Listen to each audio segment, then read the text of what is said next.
Заврши пинг-понг партијата на државата со земјоделците.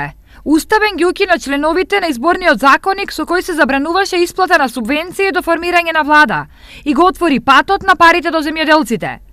Ова беше одлуката која земјоделците ја чекаат повеќе од 3 месеци. Чекаме цела година ковај.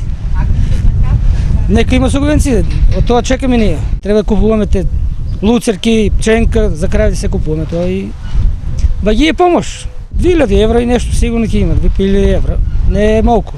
Помош е ба ги имам, дали ќе дадат кој знае. Во просек за цела 2016 и делови од 2015 и 2014 година, државата на земјоделците им должи од 2 до 4000 евра, а на некои и многу повеќе. Без субвенции ништо не можеме, кој.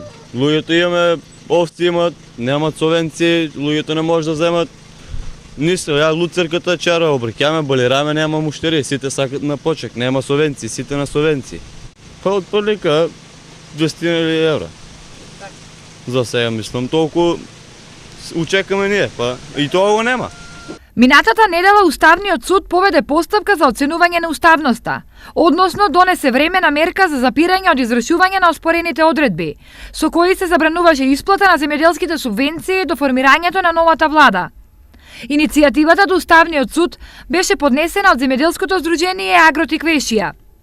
Уставниот суд, како што изјавија оттаму, во најбрз рок ќе ја подготви и испрати одлуката до Министерството за финансии и до другите учесници во постапката, како и до службениот весник, каде што треба да биде објавена.